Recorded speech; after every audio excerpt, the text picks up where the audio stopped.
Hi, welcome to love talkies. Priya Sakhi episode number 47. నేను నీకు నచ్చానా అని అడిగిన అశ్వత్ ప్రశ్నకు అతని గురించి ఒక నిమిషం థింక్ చేసింది శివాని. అందులో అతను ఆమెను పెట్టిన బాధలు, చేసిన టీజింగ్, కమాండింగ్ ఇవన్నీ కనిపించాయి. కానీ ఏ మూల కూడా ఇతను ఒక కరెక్ట్ పర్సన్ అనే థాట్ రాలేదు. అందుకే నువ్వు నన్ను చాలా ఇబ్బంది పెట్టావు, నువ్వు నాకు నచ్చలేదు అని చెప్పింది. ఆ మాట ఎక్స్పెక్ట్ చేయని అశ్వత్కు విపరీతమైన కోపం వచ్చింది. ఇంతలో శివాని ఏదో అడగబోతుంటే గేమ్ ఓవర్ అన్నాడు Ashwath. This is too much. నువ్వు 2 క్వశ్చన్స్ అడిగావు, నేను ఆన్సర్ చేశాను, మరి నేను కూడా అడగాలి కదా అని అంది శివాని. ఆ మాటను నేను వెనక్కి తీసుకుంటున్నాను. నా గేమ్ నా రూల్స్ అని యాటిట్యూడ్గా చెప్పి అక్కడి నుంచి వెళ్ళిపోయాడు అశ్వత్. ఆ మాటతో ఏం చెప్పాలో తెలియక షాక్ అయ్యి ఇప్పుడు తనకెందుకు అంత కోపం వచ్చింది? తనే కదా కరెక్ట్గా మాట్లాడాలి, అబద్ధాలు చెప్పొద్దు అన్నాడు, అందుకే చెప్పాను అని ఆలోచిస్తూనే అక్కడున్న వస్తువులను తీసి కిచెన్లో సర్దేసింది శివాని. ఆ తర్వాత బాగా అలసిపోయినట్లు అనిపించడంతో ఫుల్గా తినేశాను, హాయిగా నిద్రపోవాలి అనుకుంటూ హడావుడిగా రూమ్లోకి వెళ్ళిన శివాని రూమ్ డోర్ క్లోజ్ చేసింది. ఆ తర్వాత ఆలోచిస్తూ నేను ఈ రూమ్ డోర్ క్లోజ్ చేసే పడుకుంటున్నాను, అయినా కూడా అశ్వత్ వస్తూనే ఉన్నాడు. అంటే బహుశా తన దగ్గర ఈ రూమ్ డోర్ ఓపెన్ చేసే మరొక కీ ఉండొచ్చు. నేను అతన్ని ఎలాగైనా లోపలికి రాకుండా ఆపాలి, కానీ ఎలా అని ఆలోచించింది. ఇంతలో తన రూమ్లో ఉన్న పెద్ద సోఫా వైపు చూసి ఏదో ఐడియా స్ట్రైక్ అవడంతో ఎస్, ఐడియా. ఈ సోఫా ఈ డోర్కి అడ్డంగా పెట్టేస్తే అప్పుడు తను రూమ్ డోర్ ఓపెన్ చేసినా లోపలికి రాలేడు అనుకుంటూ ఆ సోఫాని రూమ్ డోర్కి అడ్డంగా పెట్టడానికి ట్రై చేసింది శివాని. కానీ అది చాలా బరువుగా ఉండడంతో దాన్ని చాలా కష్టపడి డోర్కి అడ్డంగా నెట్టేసి ఇప్పుడు లోపలికి ఎలా వస్తాడో నేను కూడా చూస్తాను అనుకుంటూ ఉత్సాహంగా బెడ్ దగ్గరికి వెళ్ళడానికి వెనక్కి తిరిగి 2 అడుగులు వేసిందో లేదో బెడ్ మీద విష్ణుమూర్తిలా పడుకొని కనిపించాడు అశ్వత్. అతన్ని చూస్తూనే షాక్ అయి అలానే ఆగిపోయింది శివాని. మరోవైపు కారుని ఇంటి ముందే వదిలేసి కోపంగా లోపలికి వెళ్ళింది రితిక. అదే సమయంలో కూతురు కోసం ఎదురుచూస్తున్న వనిత ఆమె కనిపించగానే రితిక, ఏంటింత లేటు అంటూ ఆమె దగ్గరకు వచ్చింది. ఏం లేదు మమ్మీ, డోంట్ డిస్టర్బ్ మీ, నేను చాలా టైర్డ్ అయిపోయాను అని సీరియస్గా చెప్పి వెళుతుంటే ఒక్క నిమిషం ఆగు, నీ పెదవికి ఏమైంది, ఎందుకు బ్లడ్ వస్తుంది అని చెయ్యి పట్టుకొని మరీ ఆపింది వనిత. దాంతో అప్పటికే జివ్వు జివ్వుమంటున్న పెదవి బ్లీడింగ్ అవుతుందని అర్థమవుతుంటే చేత్తో పెదవిని తుడుచుకొని ఏం లేదు మమ్మీ, చిన్న యాక్సిడెంట్ అంతే అని చేతిని విడిపించుకొని రూమ్కి వెళ్ళి బెడ్పై వాలిన ఆమెకు జరిగిందంతా తలుచుకుంటుంటే గుండెలో మండిపోతుంది. ఎంతో ఆశతో వరుణ్ దగ్గరికి వెళ్ళింది రితిక. వరుణ్ కూడా ఈరోజు ఆమెతో మింగిల్ అవ్వడానికి రెడీగానే ఉండడంతో ఇక తమను ఎవరూ వేరు చేయలేరని అనుకుంది. కానీ లాస్ట్ మూమెంట్లో జరిగిన డిస్టర్బెన్సెస్ అన్నీ ఆమెలో ఫ్రస్ట్రేషన్ను పెంచుతుంటే ఇక ఇంట్లో ఉండలేక వెంటనే డ్రెస్ చేంజ్ చేసుకొని బార్ రూమ్కి వెళ్ళింది రితిక. అప్పటికే ఆమె తండ్రి నిద్రపోయాడు. తల్లి కూడా కూతురు వచ్చేసిందని రూమ్లోకి వెళ్ళి పడుకుంది. సో ఆమెను ఆపడానికి ఎవరూ లేరు. బార్ రూమ్కి వెళ్ళిన రితిక బీర్ బాటిల్ తీసుకొని డ్రింక్ చేస్తూ అసలు ఈ రోహన్ ప్రాబ్లం ఏంటి, ఎందుకు వాడు నన్ను ఇంతలా టార్చర్ చేస్తున్నాడు, వాడు తలుచుకుంటే హాట్ అమ్మాయిలు వాడి చుట్టూ తిరుగుతారు, బట్ వాడేంటి నన్ను తగులుకున్నాడు అని థింక్ చేస్తోంది. ఇంతలో ఆమె మొబైల్కి ఓ మెసేజ్ వచ్చింది. దాంతో స్క్రీన్ వైపు చూసింది రితిక. అది రోహన్ నుండి వచ్చిన మెసేజ్. అందులో నా చుట్టూ ఎంతమంది అమ్మాయిలున్నా, ఎంత హాట్గా ఉన్నా నాకు నువ్వే కావాలి, ఐ వాంట్ యూ అని కిసెస్తో ఉన్న ఇమేజెస్ సెండ్ చేశాడు రోహన్.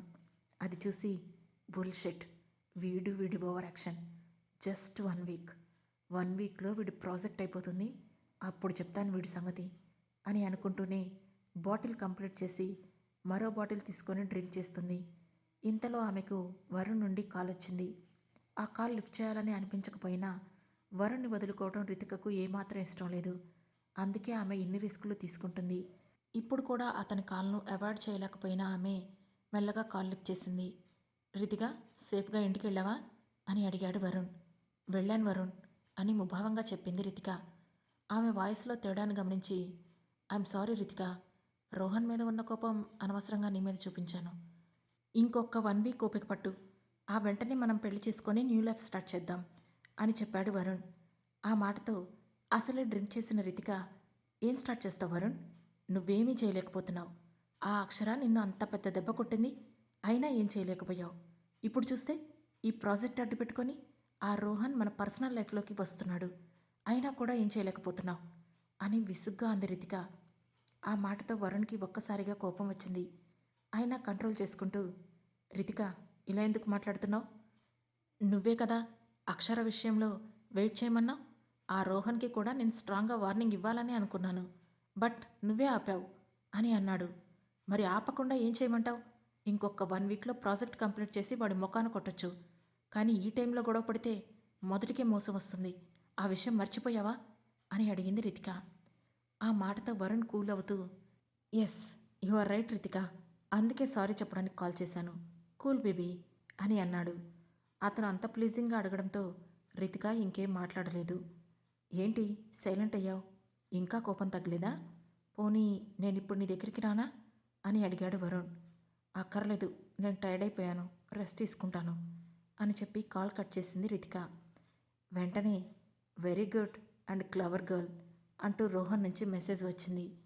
దాంతో నుదురు చిట్లించిన రితిక వెంటనే అతనికి కాల్ చేసింది. అతను లిఫ్ట్ చేయడంతో, అసలు ఏం కావాలి నీకు, ఎందుకు ఇలా నా వెంట పడుతున్నావు అని చిరాగ్గా అడిగింది రితిక.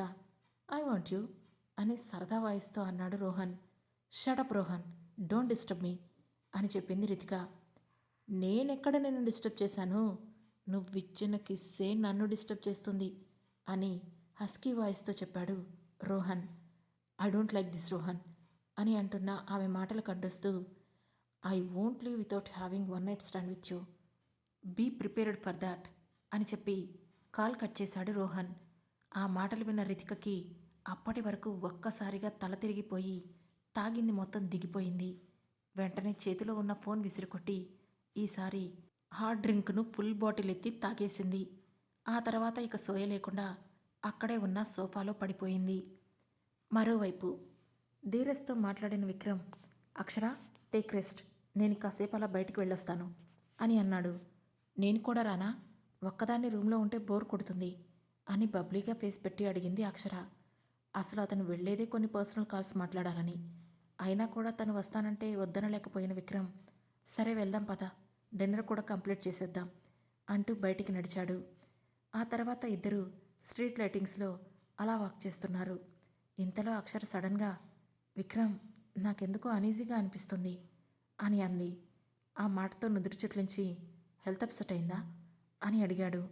నోనో, బట్ నన్నెవరో ఫాలో చేస్తున్నట్లు అనిపిస్తుంది అని చుట్టూ చూస్తూ చెప్పింది అక్షర.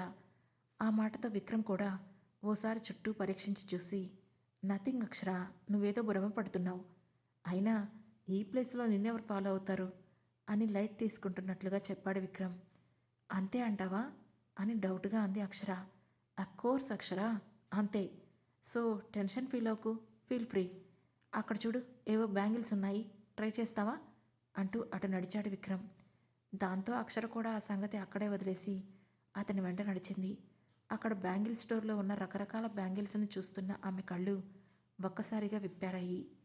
దాంతో వెంటనే, వావ్, ఆ బ్యాంగిల్ చూడు ఎంత బాగుందో కదా అంటూ స్టోన్స్తో నిండి ఉన్న బ్యాంగిల్ని చూపించింది అక్షర. దాంతో ఆ బ్యాంగిల్ వైపు చూసిన విక్రమ్కి కూడా అది నచ్చడంతో దాన్ని తీసుకొని అక్షర చేతికి వేసేశాడు.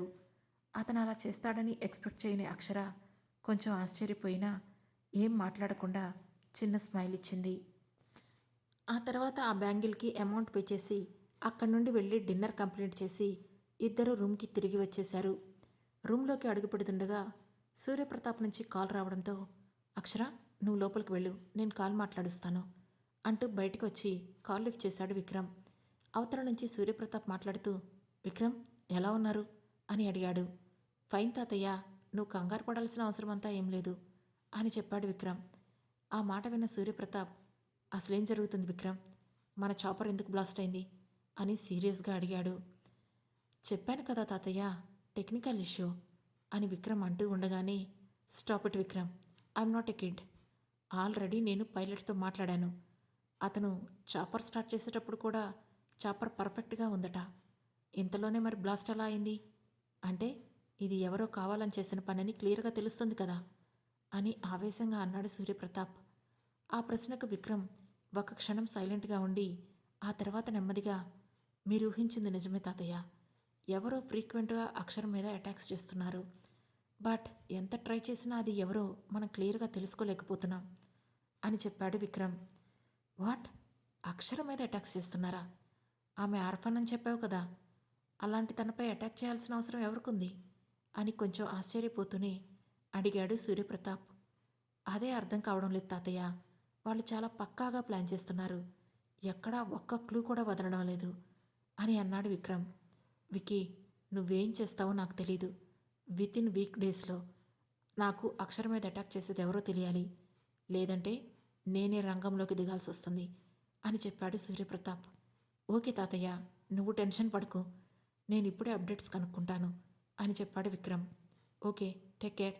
ఇద్దరు జాగ్రత్తగా ఉండండి అండ్ నాకు ఫ్రీక్వెంట్గా కాల్ చేస్తూనే ఉండండి అని చెప్పి కాల్ కట్ చేశాడు సూర్యప్రతాప్. తన తాతయ్య రంగంలోకి దిగేంత వరకు పరిస్థితి తెచ్చుకోకూడదు అనుకున్న విక్రమ్ వెంటనే సురేందర్కి కాల్ చేశాడు. అటువైపు నుండి సురేందర్ ఫోన్ లిఫ్ట్ చేయడంతో, మిస్టర్ సురేందర్, మీకు కేసు అప్పగించి ఆల్మోస్ట్ 2 months అవుతుంది. ఇంతవరకు మీరు దీని గురించి ఎలాంటి ఇన్ఫర్మేషన్ ఇవ్వలేదు. అసలు మీ వల్ల అవుతుందా, లేదంటే రా డిపార్ట్మెంట్ని కాంటాక్ట్ అవ్వమంటారా అని డైరెక్ట్గా అడిగేశాడు విక్రమ్. అతని గొంతులో అసహనాన్ని అర్థం చేసుకున్న సురేందర్, లేదు mister Vikram, we are working on it. Chopper blast గురించి కూడా చూశాను. ఒక్క 1 week టైం ఇవ్వండి. Definitely we will find evidence అని అన్నాడు సురేందర్. ఓకే అంటూ కాల్ కట్ చేసిన విక్రమ్ వెంటనే షిండేకి కాల్ చేశాడు. అతను లిఫ్ట్ చేయగానే, Shindeji, Vikram speaking, any update about case అని అడిగాడు. హాయ్ మిస్టర్ విక్రమ్, నేనే మిమ్మల్ని కాంటాక్ట్ అవ్వడానికి ట్రై చేస్తున్నాను. బట్ మీరిచ్చిన నెంబర్ వర్క్ అవ్వడం లేదు అని చెప్పాడు షిండే. ఓ ఓకే, ఎనీ ప్రోగ్రెస్ షిండేజీ అని అడిగాడు విక్రమ్. యా, మార్నింగ్ జరిగిన మీ చాపర్ బ్లాస్ట్ రీజన్ తెలిసింది. That is Pakka planned bomb blast అని చెప్పాడు షిండే. వాట్? బాంబ్ బ్లాస్ట్నా? షాక్ అవుతూ అడిగాడు విక్రమ్. ఎస్ మిస్టర్ విక్రమ్, ఇది న్యూ టెక్నిక్తో ఆపరేట్ చేశారు. ఆల్రెడీ మా టీం వాళ్లను అరెస్ట్ చేశారు. ప్రజెంట్ వాళ్ళు మన అండర్లోనే ఉన్నారు అని హానెస్ట్గా చెప్పాడు షిండే. గుడ్ షిండేజీ, వీలైనంత త్వరగా వాళ్ళ నుంచి ఇన్ఫర్మేషన్ గ్యాదర్ చేయండి అని చెప్పి కాల్ కట్ చేసిన విక్రమ్, అసలు అక్షరను చంపాలన్నంత ద్వేషం ఎవరికి ఉంటుంది? అది కూడా ఇంత హై లెవెల్లో ప్లాన్ చేస్తున్నారంటే తప్పకుండా దీని వెనుక చాలా పెద్దవాళ్లే ఉండాలి అని ఆలోచిస్తూ ఉన్నాడు. ఇంతలో డోర్ ఓపెన్ చేసుకుని బయటికి వచ్చిన అక్షర, విక్రమ్ ఇక్కడేం చేస్తున్నారు అని అడిగింది.